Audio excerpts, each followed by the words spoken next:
mahal na puso ni Jesus, kami ay kukubin. Akitin ang puso namin ng grasya mo'y kambing. O Kristo'y dinggin, aming panalangin.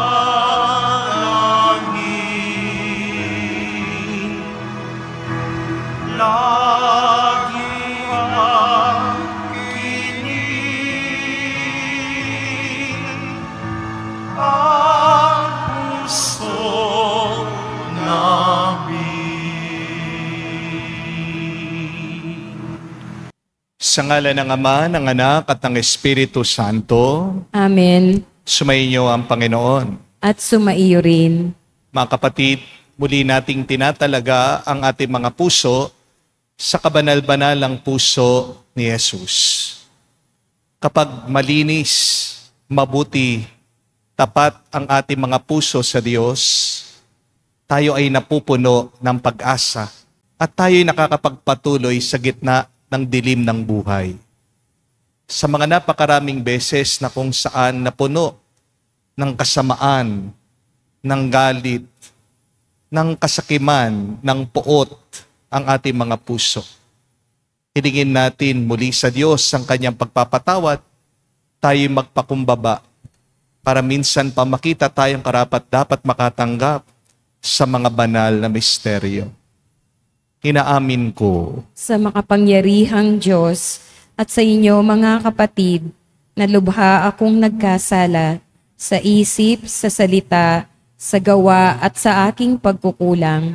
Kaya'y sinasamo ko sa mahal na Birheng Maria, sa lahat ng mga anghel at mga banal, sa inyo mga kapatid, na ako'y ipanalangin sa Panginoong ating Diyos. kaawaan tayo na makapangyarihang Diyos, patawarin tayo sa ating mga kasalanan, at patnubayan tayo sa buhay na walang hanggan. Amen. Panginoon, kaawaan mo kami. Panginoon, kaawaan mo kami. Kristo, kaawaan mo kami. Kristo, kaawaan mo kami. Panginoon, kaawaan mo kami. Panginoon, kaawaan mo kami. Manalangin tayo.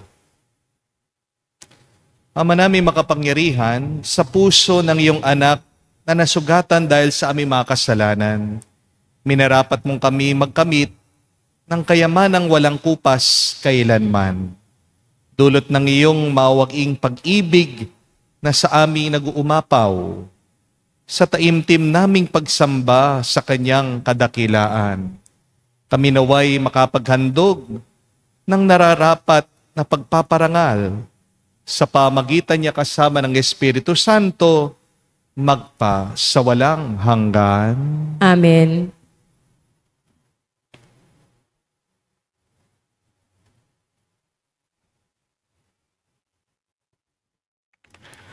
Pagbasa mula sa aklat ni Propeta Isaias. Ito ang sinasabi ng Panginoon: hindi magluluwat, ang kagubatan ay magiging bukirin, at ang bukirin ay magiging kagubatan. Sa panahong iyon, maririnig ng bingi ang pagbasa sa isang aklat, at makakakita ang mga bulag. Ang mabababang loob ay muling liligaya sa piling ng Panginoon, at pupurihin ng mga dukha ang banal ng Israel. Sapagkat ang malupit at mapang-upasala ay mawawala na, gayon din ang lahat ng mahilig sa kasamaan. Lilipulin ng Panginoon ang lahat ng naninirang puri, mga sinungaling na saksi at nagkakait ng katarungan sa mga matutuwid. Ito ang sinasabi ng Panginoon, ang Diyos na tumubos kay Abraham tungkol sa sambahayan ni Jacob. Mula ngayon, ang bayang ito ay wala nang dapat ikahiya o ikatakot man. Kung makita ng kanyang mga anak ang aking mga ginawa, iingatan nilang banal ang aking pangalan. Igagalang nila ang itinatanging banal ni Jacob at dadakilain ang Diyos ng Israel.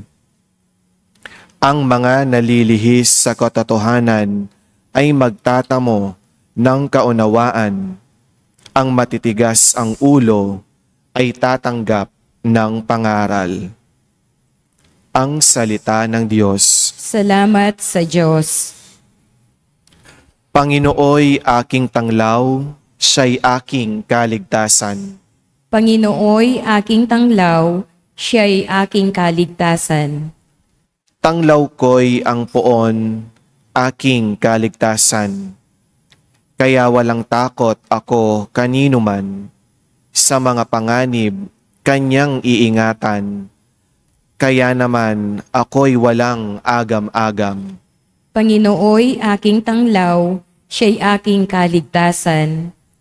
Isang bagay lamang ang aking mithiin, isang bagay itong sa poon hiniling. Ang ako'y lumagi sa banal na templo, upang kagandahan niya'y mamasdan ko, at yaong patnubay niya ay mata mo. Panginooy aking tanglaw, siya'y aking kaligtasan. Ako'y nananalig na bago mamatay, masasaksihan ko ang iyong kabutihan, na igagawad mo sa mga hinirang. Sa Panginoong Diyos, tayo'y magtiwala, ating patatagin ang paniniwala. Tayo ay umasa sa kanyang kalinga. Panginooy aking tanglaw, siya'y aking kaligtasan.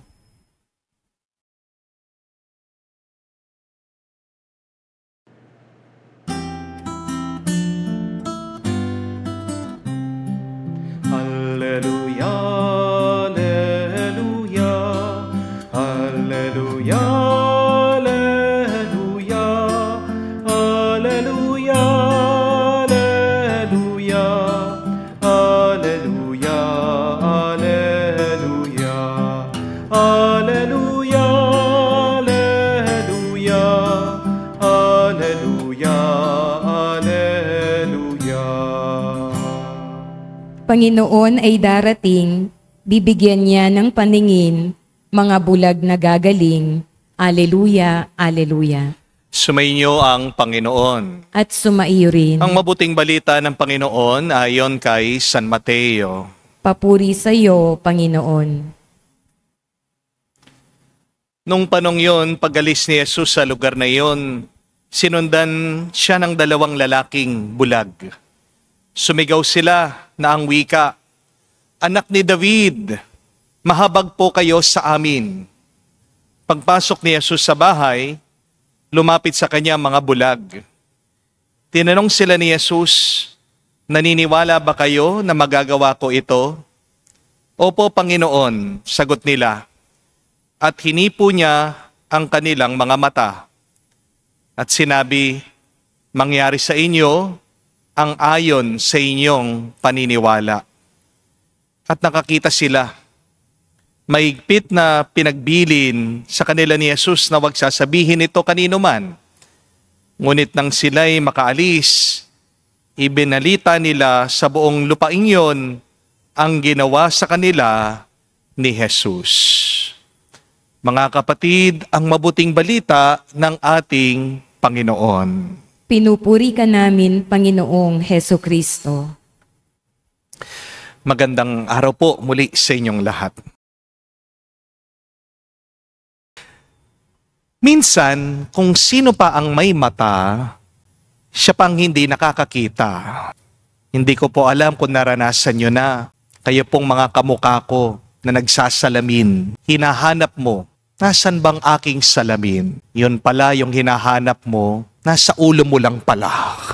Pagod na pagod ka, hanap ka ng hanap, nandyan pala. Napakalapit sa iyo. Suot-suot mo na. Minsan, 3 na kayong naghahanap, hindi nyo pa rin mahanap ang remote control ng TV. Di po ba? Nandyan lang sa sala nyo. 6 ng mata ang gumagana. Hindi pa makita. Di ba? Kapag ayaw mo ang isang tao, nasa harapan mo na, wala ka pang nakikita. Gusto mong magkapera, pero kahit na anong gawin mo, hindi ka nakakakita ng pera para sa pambayad sa utang mo. Pero minsan din naman, kung sino pa ang bulag, o kahit na mahina ang kanilang mga paningin, sila pa ang malinaw na nakakakita. Halimbawa po, yung mga lolo at lola. Kahit na malabo na ang kanilang mga mata, nakikita nila agad kung malungkot ang mga apo nila.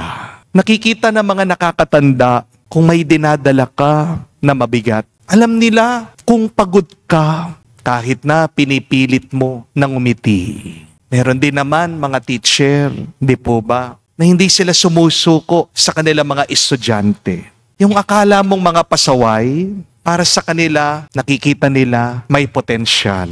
Minsan, ikaw nang malusog, kompleto at buo, puro ka reklamo. Wala kang ibang nakikita sa buhay ko, hindi negatibo. Pero merong mga tao, may taning na sa buhay nila.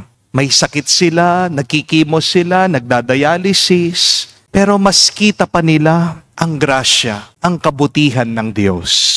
Marami sa atin, palagi ang nakikita problema. Pero merong mga iba, malubha ang sakit nila, patong-patong ang kanilang mga pagsubok, pero kaya nilang makakita ng milagro sa gitna ng mga hirap nila. Sa ating pong ebanghelyo ngayon, narinig natin ang kwento ng 2 bulag. Sila ang bida. Pero kung iisipin nyo, bakit sila pa ang nakakita sa Diyos? Kung sino yung walang paningin, sila yung malinaw nakakita kay Jesus. Ano po ang tinuturo nila sa atin? 3 bagay. Una, tinuturuan tayo na kahit na ang bulag, marunong sumunod. The gospel said, 2 blind men followed Jesus. Nakakatawa po, no? Tayo na kumpletong mga mata, hindi makasunod sa Diyos minsan. Pero sila, bulag, may kapansanan, sumunod kay Jesus. Bakit? Kasi may pag-asa itong 2 bulag. And remember this, hope always follows. Kung umaasa ka, kahit na hindi mo pa nakikita ang solusyon, susunod ka sa Diyos. Kahit na hindi mo pa nakikita ang himala, lalapit ka kay Jesus. Dahil sa pag-asa, kahit na wala pang nangyayari, hindi ka bibitaw sa Diyos. Marami ang mga tao, hirap ang sumunod. Kasi gusto nila agad klaro. Gusto nila agad visible. Gusto nila agad-agad assured. But hope says, Lord, I cannot see, but I trust you enough to walk behind you. Yan ang totoong pananampalataya. Faith is being able to follow the Lord even if you are unsure, even if you are in your darkness. Pero pangalawang aral, ang pag-asa, totoong marunong sumigaw. Ang taong umaasa, marunong sumigaw at kumausap sa Diyos. Go back to the gospel. The gospel said, the blind men shouted. They said, Son of David, have pity on us. Nakita nyo? Hindi sila nahiyang magsabi, Lord, kailangan ka namin. Hindi sila nagpanggap na sila'y malakas. Advent is a season to admit your need to God. Kapatid, baka kaya hindi ka pa nakakatanggap sa Diyos. Hindi dahil walang binibigay ang Panginoon sa iyo. Kaya wala kang natatanggap. Ito ay dahil hindi ka pa humihingi. Baka masyado kang tahimik. Baka masyado kang proud na magsabi sa Kanya. Baka ang dami mong dinadala, pero ayaw mong isigaw sa Diyos. The two blind men teach us, hope cries out. Hope is humble. Hope is loud enough for heaven to hear. Third and last lesson. Faith answers yes, and it receives the miracle. Jesus asked, "Do you believe that I can do this for you?" And they answered, "Yes, Lord." Hindi sila nagbigay ng speech sa Panginoon. Hindi sila nagbigay ng kondisyon. Hindi nila sinabi, "Lord, depende." Simple lang ang sagot nito mga bulag na humihiling kay Jesus. Opo, Panginoon. Kaya sila gumaling. Kaya sila bumuti. Kapatid, baka kaya walang nangyayari ngayon sa iyong buhay. Kasi baka ang laging sagot mo sa Panginoon, "Lord, bahala ka na. Lord, tignan natin. Lord, bukas na lang." Advent is a season to say again to God, "Yes, Lord, I believe you can." Say in your prayer, "Yes, Lord, you can heal my family. Yes, Lord, you can restore what is broken. Yes, Lord, you can open doors that has been closed to me for a very long time. Yes, Lord, you can change me where I cannot change myself." And hope will answer yes. God says, "Let it be done according to your faith." Kaya nga po mga kapatid, tatlo ang hamon sa atin ngayon. Una, palagi mong hanapin ang Panginoon kahit sa dilim. Madalas ang tanong po nila sa mga bulag ay kung nakakakita ba sila. What do blind people see? At kahit po ako, na-curious, nagtaka. Oo nga no, ano kaya yung nakikita na mga bulag? Kaya ako naman po, pumunta ako sa YouTube, tinype ko yun. Hinanap ko yun. What do blind people see? At nabigla po ako. Dahil, ayon doon sa interview ng isang bulag, ang nakikita lang nila, liwanag at dilim. Hindi nila nakikita ang mga kulay. Hindi rin sila nakakaaninag na mga shapes. Ang nakikita nila, liwanag at dilim. Kung ang bulag nakakakita ng liwanag, kapatid, ikaw pa kaya na may mata, mas kaya mong makita ang liwanag ng Diyos sa iyong mga karanasan. Amen? Mas tatandaan mo, ang liwanag hindi galing sa iyong mga mata. Ang liwanag nanggagaling palagi sa isang puso na umaasa. Pangalawang hamon, huwag kang mahiyang sumigaw sa Diyos. Alam ko, marami po sa inyo gustong sumigaw dahil sa galit. Gustong sumigaw dahil sa wana. Gustong sumigaw dahil puno na sa problema. Pero hindi mo kailangan pumunta sa tuktok ng bundok, sa taas ng building para sumigaw ka lang. Hindi mo rin kailangan sigawan yang iyong asawa, yang iyong mga anak dahil pagod na pagod ka na. Alam ko, gusto nating sumigaw para gumaan lang ang ating mga kalooban. Para gumaan ang iyong nararamdaman. Nung kailangan mong gawin, magdasal ka. At diyan mo isigaw sa Diyos lahat ng iyong pangangailangan. Kung magiging totoo ka sa Panginoon, diyan magkakaroon ka ng kapayapaan. Makakadama ka ng ginhawa. Isigaw mo sa Diyos ang iyong kailangan. Nakikinig siya at sasagot siya sa iyo. Amen? Third and last challenge. Say this very powerful prayer. It is simple and yet it is full of power. Say, "Yes, Lord." Tandaan niyo po, ang himala nag-umpisa doon sa pag-oo ng mga bulag. Hindi nag-uumpisa ang milagro sa palusot. Do you want miracles in your life? Then start saying yes to God. Stop saying your excuses. Mga kapatid, maglakad tayo papunta sa Diyos, kamuka ng dalawang bulag na ito. Hindi man tayo perfecto perpekto, hindi man malinaw ang lahat, pero umasa pa rin tayo. Magpatuloy lang tayo. Naririnig ni Jesus lahat ng ating mga sinasabi. Kaya naman, pagpatuloy lang tayo. Dahil pagdating ng panahon, umasa ka, maririnig mo din mga salita ng ating Panginoon. Let it be done to you according to your faith. Amen. Tumayo po tayo, alay po natin sa Diyos ang ating mga dasal at panalangin. Hinihiling natin sa Diyos Ama na buksan natin ang ating mga mata upang makita natin ang Kanyang daan at makasunod tayo ng buong puso sa Kanya. Ating sabihin, Panginoon, dinggin mo kami. Panginoon, dinggin mo kami.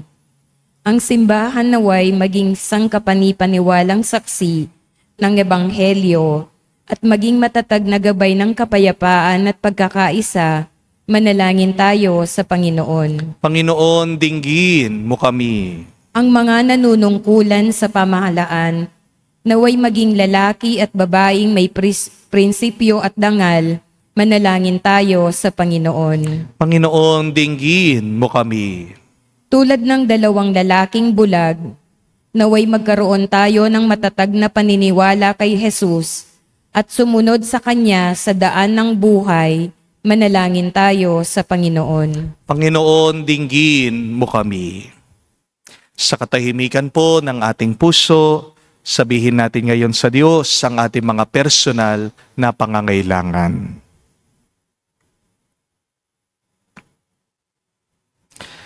Ama naming nasa langit, puspusin mo kami sa iyong pag-ibig at iwaksi mo ang kadiliman sa aming buhay upang makapagsikap kami sa ningning ng liwanag ni Kristo ng iyong anak na nabubuhay at nagahari kasama mo at ng Banal na Espiritu magpa sa walang hanggan. Amen.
Manalangin kayo mga kapatid, para ang ating mga paghahain ay kalugdan ng Diyos amang makapangyarihan. Tanggapin nawa ng Panginoon itong paghahain sa iyong mga kamay, sa kapurihan niya at karangalan, sa ating kapakinabangan at sa buong sambayanan niyang banal. Ama naming lumikha, tunghayan mo ang mga di malirip na pag-ibig ng anak mong pinakamamahal upang sa ipagpapatawad ng aming mga kasalanan, ang inihahain namin ay maging kalugod-lugod na alay sa pamagitan ni Jesucristo kasama ng Espiritu Santo, magpa sa walang hanggan. Amen. Sumainyo ang Panginoon. At sumaiyo rin. Itaas sa Diyos inyong mga puso at diwa. Itinaas na namin sa Panginoon. Pasalamatan natin ang Panginoong ating Diyos. Marapat na siya ay pasalamatan. Ama namin makapangyarihan, tunay nga marapat ikaw ang aming pasalamatan sa pamagitan ni Jesucristo na aming Panginoon. Nakilang pag-ibig niya ang nagbunsod nang maghain ng sarili nang kami matubos, kanyang tinampok, siya'y nakabayubay sa krus. Mula sa kanyang tagiliran, sinibat dugot tubig, ay masaganang dumanak. Kaya't sambayanan mo dito na banaag. Ito ang sangkatauhan na akit sa puso ng iyong anak na sumagip sa mga dumudulog sa batis ng kanyang pag-ibig. Kaya kaisa na manghel na nagsisiawit ng papuri sa iyo, nang walang humpay sa kalangitan, kami nagbubunyi sa iyong kadakilaan.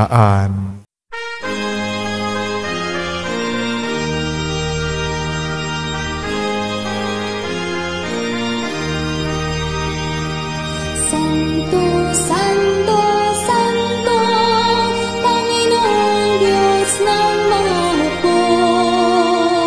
Napupuno ang langit at lupa ng kadakilaan mo. Hosana sa kaitasan, pinagpalang na Panginoon sa ngalan ng Panginoon. Hosana sa kaitasan, Hosana sa kaitasan.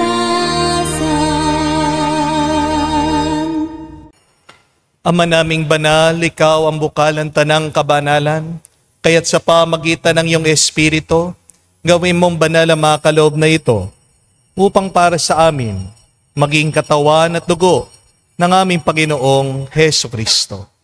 Bago niya pinagtiis ang kusang loob na maging handog, hinawakan niya ang tinapay, pinasalamatan kanya, pinaghati-hati niya iyon, inabot sa kanya malagad at sinabi, "Tanggapin ninyong lahat ito at kanin. Ito ang aking katawan, na ihahandog para sa inyo."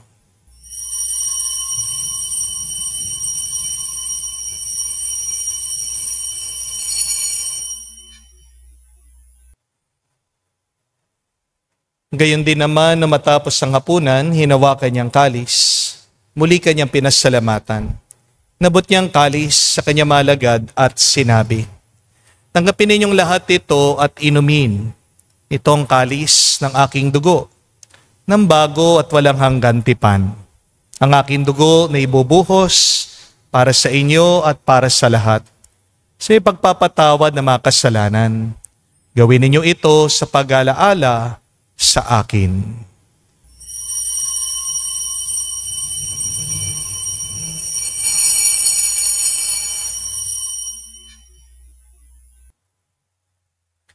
Ang misteryo ng pananampalataya.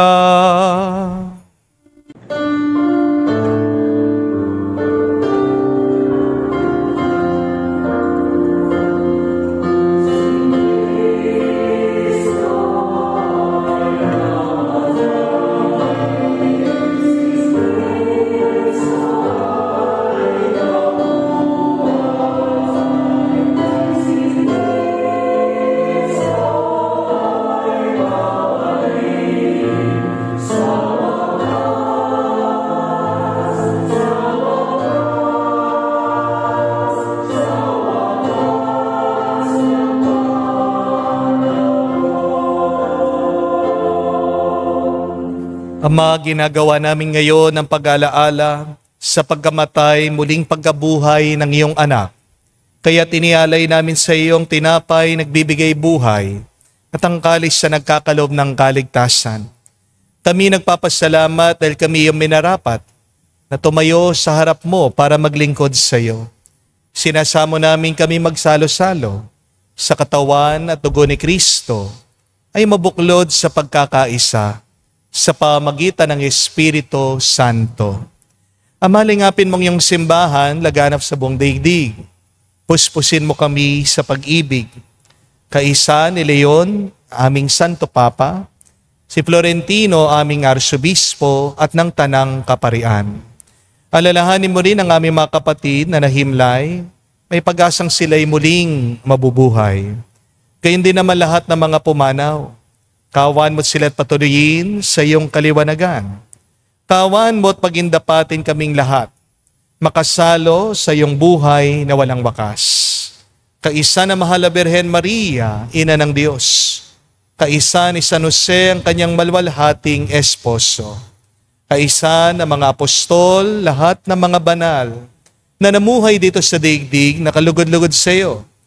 May pagdiwang nawa namin ang pagpupuri sa ikararangal mo sa pamagitan ng iyong anak, aming Panginoong Jesucristo. Sa pamamagitan ni Kristo, kasama niya at sa Kanya, ang lahat ng parangal at papuri ay sa iyo, Diyos Ama, makapangyarihan, kasama ng Espiritu Santo, magpasawalang hanggan. Amen, amen, amen.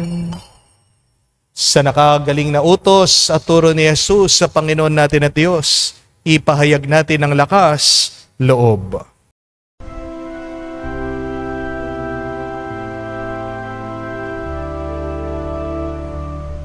Ama namin, sumasalangit ka, sambahin ang ngalan mo, mapasa angin ang kaharian mo, sundin ang loob mo dito sa lupa, para lang sa langit. Bigyan mo kami ngayon ng aming kakanin sa araw-araw,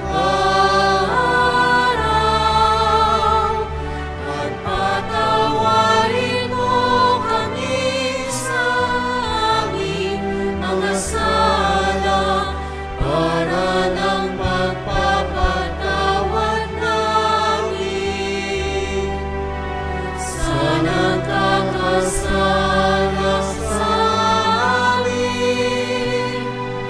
At huwag mo kami ipahintulot sa tukso, at iadya mo kami sa lahat ng masama.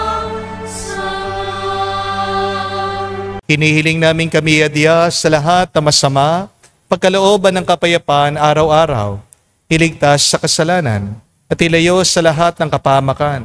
Samantalang aming pinanabikan ang dakilang araw ng pagpapahayag ng tagapagligtas naming si Jesucristo.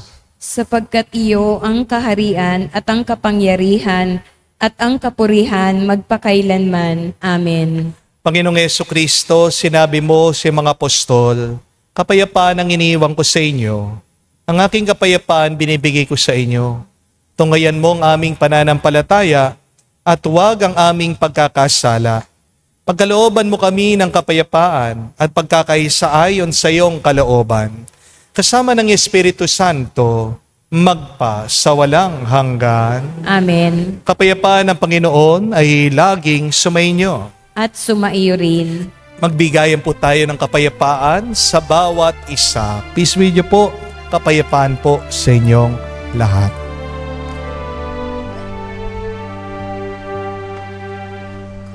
Kordero ng Diyos na nag-aalis ng mga kasalanan ng sanlibutan, maawa ka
Mga kapatid, naririto ang ating Panginoong Jesucristo, ang Kordero ng Diyos. Siya nag-aalis sa mga kasalanan ng sanlibutan. Mapalad tayong lumalapit sa piging ng Kordero. Panginoon, hindi ako karapat-dapat na magpatuloy sa iyo, ngunit sa isang salita mo lamang ay gagaling na ako.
Lumuhod po tayo para sa panalangin sa kabanal-banalang puso ni Jesus. Jesus, Diyos ko, iyong nasabi, humingi at kayo'y bibigyan. Maghanap at matatagpuan ninyo. Kumatok at bubuksan ang pinto para sa inyo. Tungayan mo po akong nakaluhod sa may paanan mo, punong-puno ng buhay na pananampalataya, at tiwala sa iyong mga pangakong pinabatid ng iyong kabanal-banalang puso at sinambit ng iyong mga labi. Narito po ako upang hilingin ito. Sa katahimikan po ng ating puso, sabihin natin sa Diyos ang ating mga personal na pangangailangan.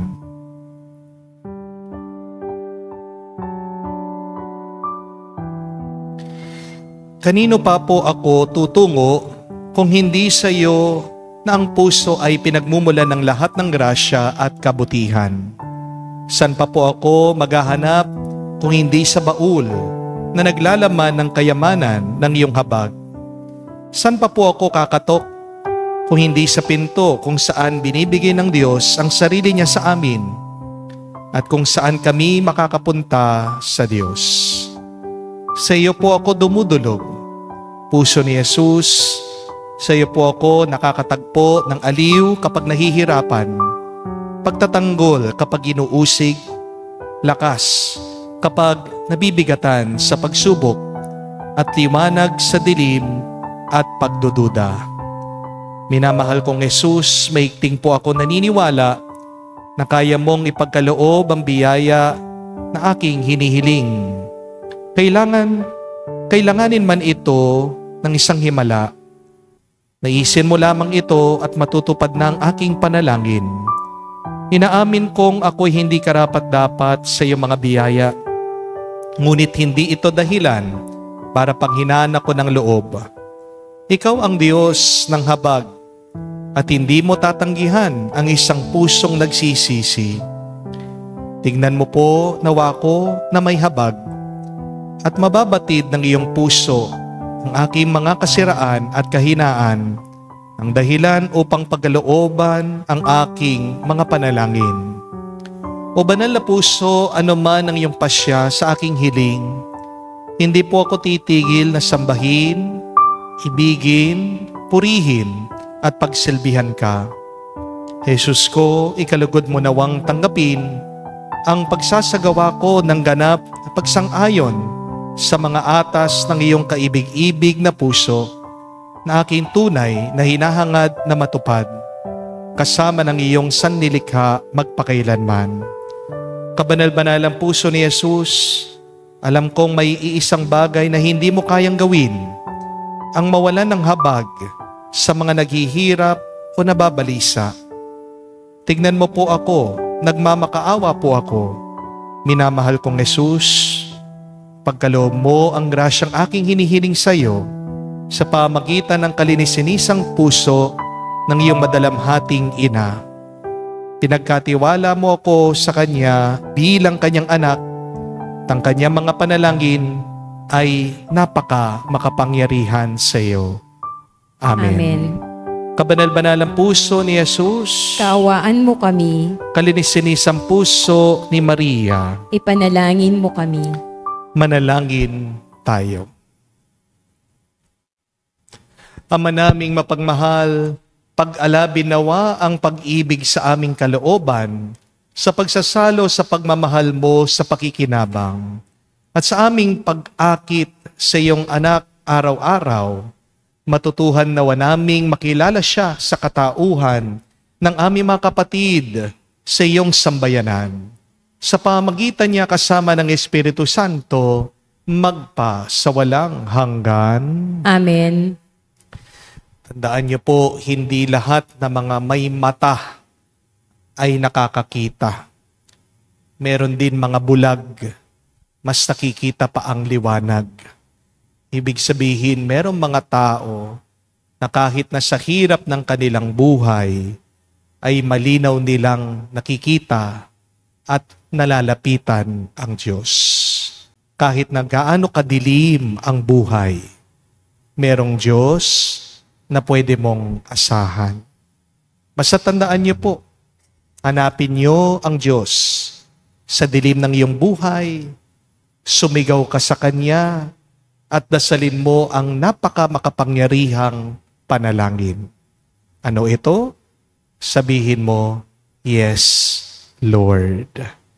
Ano ang dilim o hirap na hinaharapan mo ngayon? Manatili ka dyan, sabihin mo, yes, Lord. Sa harap ng mga utang mo, sabihin mo, yes, Lord. Kahit na matigas ang ulo ng iyong anak, sabihin mo, yes, Lord. Matigas ang puso, ang asawa mo, ayaw niyang makipagkasundo sa iyo, ayaw niyang magbago. Sabihin mo, yes, Lord. Sa harap ng iyong pagpapagaling, kahit na nasasaktan ka, sabihin mo pa rin, yes, Lord. Say yes to the Lord, and miracles will come after. God will take care of you. Umiling ka sa Kanya, sasagot siya. May pag-asa pa. Dahil ang pag-asa ay nakatingin sa Diyos na nagbibigay at nagpupuno sa ating mga pangangailangan at higit pa. Sumainyo ang Panginoon. At sumaiyo rin. At kayo'y pagpalain ng Diyos, makapangyarihan sa lahat, sa ngalan ng Ama, ng Anak, ng Espiritu Santo. Amen. Ang ating misa ay natapos na. Humayo kayo sa kapayapaan ni Kristo. Salamat sa Diyos.